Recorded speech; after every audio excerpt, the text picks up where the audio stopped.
Ko Nu Kawerau. Ka mihi e te mana whakawā. Huri no I te whare mire nei. Ka mihi ki te mema katoa. Nā mihi.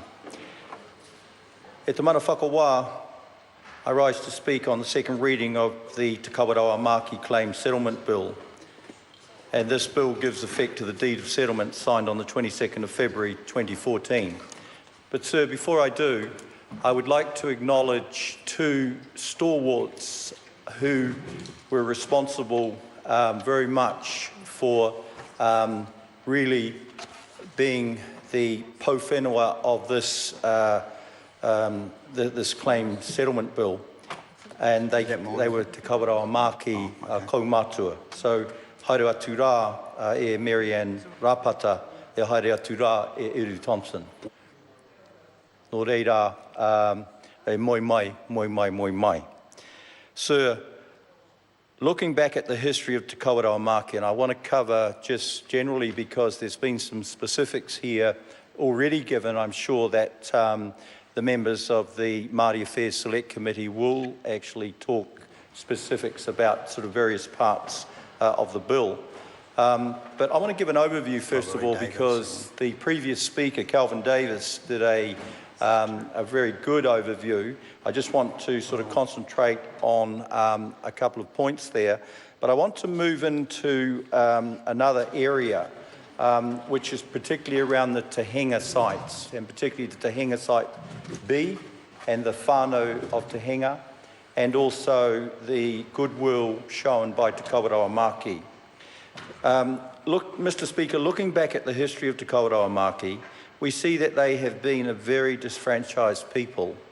This iwi, which the beginning very soon after the signing of the Treaty of Waitangi, had all of its land systematically stripped from it. The alienation, sir, of their land has had a devastating effect on Te Kawerau Maki. Previously, they were an iwi secured in their lands with food resources so plentiful that they invited their neighbours to come and share and stay during the time of seasonal fishing. Sir, but after the alienation of much of the land and the death of their chief in 1912, most members of the iwi moved into the settlements of related iwi. For some time, sir, historians considered Te Kawerau Maki a lost tribe. Although that was an assumption born of ignorance, Te Kawerau Maki, sir, remains an iwi without a marae, but it is pleasing to see that the plans are in place to establish a marae at Tehenga. Sir, I hope that Te Kawerau Maki, and I'm sure that they can see, Uru Thompson was a good friend of mine. We travelled a lot, particularly internationally. And sir, looking at the vision that he had, along with other kaumātua who drove the settlement process, sir, that vision was actually the fact is that they wanted to recognise, first of all, that they were the mana whenua of Waitakere. That was really important to them. And they soon, sir, they wanted their marae on their own lands. And sir, looking at those 2 points, this is what is actually very much inside this bill and this legislation. So, sir, the final part of it, they did want to build a financial future for their people. But moving to the next point, I want to cover off one of the major issues that we looked at the Māori Affairs Committee during the consideration of this bill, and it's actually around the submission process. Because, sir, we heard submissions, the main submissions in Auckland, and we heard submissions from people, sir, the families who have owned land adjoining the land affected by the settlements for a long time. Their issue arises because they have historically used Department of Conservation land to access their own, and they have used some of the services infrastructure, sir, on that dock land.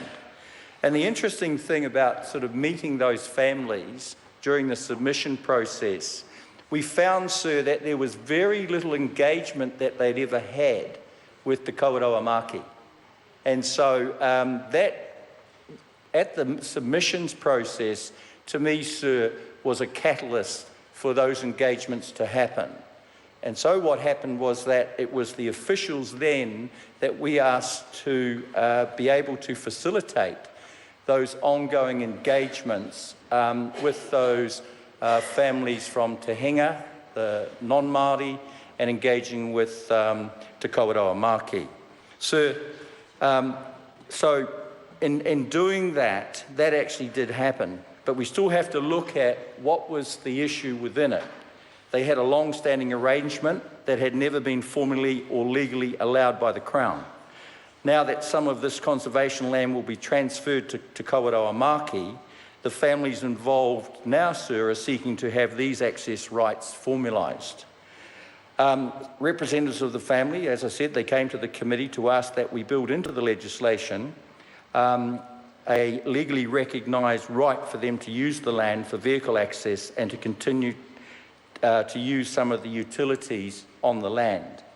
They explained the long-standing attachment their families have had to this land through their long-term use of the land through several generations, and the fact, sir, that they scattered the ashes of whānau members there. It seems, though, that when the land was originally subdivided in 1947, the intention, sir, was that access to the sites be by way of the beach. However, this is no longer seen as adequate. And so the family, sir, as I said, they have asked that they be granted permanent easements for vehicle and utility access. However, the Conservation Act 1987 does not provide for permanent easements. So the Department of Conservation has offered to grant concessions for use of utilities for 30 years with a right of renewal for a further 30 years. And this, sir, is the basis of the ongoing discussions with those families and Te Kawerau Maki. So, sir, these arrangements are not actually included in the bill. And as the Minister said previously, is the fact that this negotiation of terms is still ongoing and will be picked up hopefully in an SOP. So, since 1840, Te Kawerau Maki's story has been one of great sadness. So much was taken from them. Every year we lost something in the tragic period after the signing of the Treaty of Waitangi. But there are few who can look back on such annihilation of their assets, their land, and consequently their mana.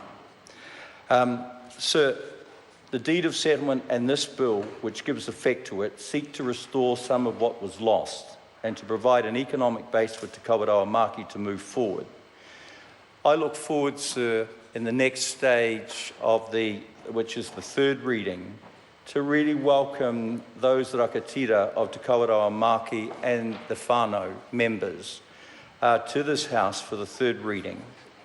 And, sir, to hopefully be able to see that the economic and social and cultural success which they are destined to achieve will be theirs in the future. Sir, I commend this bill to the House. Huri noa te whare e mihi atu kia koutou katoa. Kia ora. The Honourable Nanaia Mahuta. Tēnā tātou te whare, e tika ana me mihi atu kia